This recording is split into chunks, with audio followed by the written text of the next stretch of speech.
इसे हिमाचल प्रदेश से निशांत ने पूछा है। पूछते हैं, सहज योग क्या है? निश्चित सहज योग में आप सबकी, हम सबकी रुचि होनी चाहिए, क्योंकि सहज योग ओशो धारा का मार्ग है। हमारे सभी सहभागी, सभी आचार्य सहज योग के मार्ग पर बढ़ रहे हैं, चल रहे हैं, दूसरों को भी प्रेरित कर रहे हैं। तो मैं कहना चाहूँगा कि पहले 7 मौलिक योग को तुम्हें समझना है। जो ओशो धारा में जो ध्यान समाधि कार्यक्रम होता है, वो पहले जो कार्यक्रम आनंद प्रज्ञा, उसके बाद विपस्सना समाधि, 2 भाग में ध्यान समाधि होती है। तो विपस्सना समाधि के पहले ही चरण में तुम्हें 7 योगों का, 7 मौलिक योगों का परिचय कराया जाता है, जो कि हमारे 7 चक्रों से एक एक करके जुड़े हुए हैं। जैसे पहला है कर्मयोग, दूसरा है तंत्र योग, तीसरा है हठ योग, चौथा है भक्ति योग, पांचवा है ज्ञान योग, छठा है ध्यान योग और 7वां है सांख्य योग। ये 7 मौलिक योग हैं जो हमारे 7 चक्रों से, अलग अलग 7 चक्रों से अलग अलग योग के रूप में जुड़े हैं। लेकिन इसके बाद संतों ने, विद्वानों ने, सिद्धों ने, बुद्धों ने कुछ मिश्रित योग, कुछ सिनर्जिक योग बनाए हैं। जैसे कि राजयोग, धारणा, ध्यान और समाधि। कई मत हैं जो राजयोग पर ले जाते हैं और ये मिश्रित योग है। और फिर अष्टांग योग। अष्टांग योग क्या है? इसके 8 आयाम है।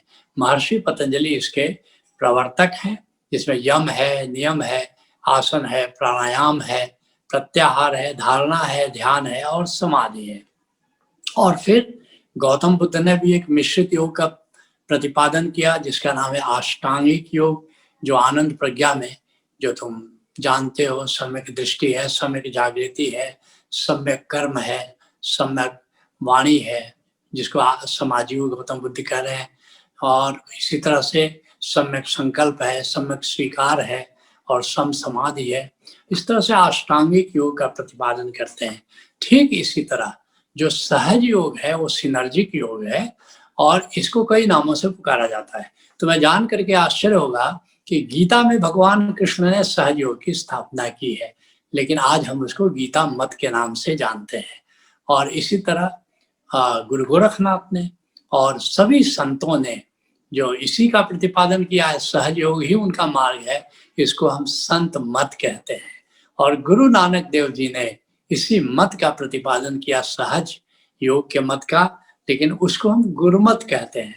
लेकिन गीता मत कहो, संत मत कहो, गुरुमत कहो, सहज योग कहो, ये एक ही बात है, नाम अलग अलग हैं। वह सहज योग क्या है? इसके 5 मुख्य आधार हैं, 5 मुख्य स्तंभ हैं। पहला है सहज रहो, अर्थात कि आध्यात्मिक साधना के लिए तुम्हें कोई तपस्या करने की जरूरत नहीं, हिमालय जाने की जरूरत नहीं, कंदराओं में बैठने की जरूरत नहीं, कोई परिवार का त्याग करने की जरूरत नहीं, संसार का त्याग करने की जरूरत नहीं। तुम सहज रहो, एक सहज जीवन जियो, अपने परिवार में रहो, भागो नहीं, जागो। इसलिए कृष्ण कहते हैं, निराश्रितम कर्म फलम यस्या। ये जो कौन योगी है कि जिसका कर्म फल पर आश्रित नहीं है, निराश्रिता कर्म फलम यस्या। और कह रहे हैं कि फिर भी कर्म करने में हमेशा उत्सुक होता है, कर्म करने में उत्सुक होता है, फल के लिए नहीं कर्म करता, लेकिन कर्म करने में उत्सुक होता है। और सन्यासी च योगी च न निरग्नि न चाक्रिया। हे अर्जुन, वही योगी है, वही सन्यासी है। ऐसा नहीं कि अग्नि का त्याग कर दिया, कच्चा खाना खा रहा है, और ऐसा नहीं है। न निरग्नि न चाक्रिया, या जो क्रिया का त्याग कर दिया, कर्म का त्याग कर दिया, वह सन्यासी है, योगी है, ऐसा तो नहीं कह सकते। तो एक सहज जीवन जीना है। जैसे तुमने देखा, जितने भी ऋषि थे वो सब अपने परिवार के साथ सहज जीवन जिया करते थे। इस पर जितने भी संत हैं, कबीर हैं, दादू हैं, दरिया हैं, रैदास हैं, ये सब के सब देखोगे कि एक सहज जीवन जी रहे हैं, कोई हिमालय नहीं जा रहा है। और फिर तो सहज, जैसे अभी ओशो ने क्या कहा कि अब तुम्हें भिक्षु होने की जरूरत नहीं है, तुम संसार में रहो, अपना अपना धनोपार्जन भी करो, क्योंकि अपने अपना सपोर्ट, स्वावलंबी बनो, भिक्षाटन करने की तुम्हें जरूरत नहीं है।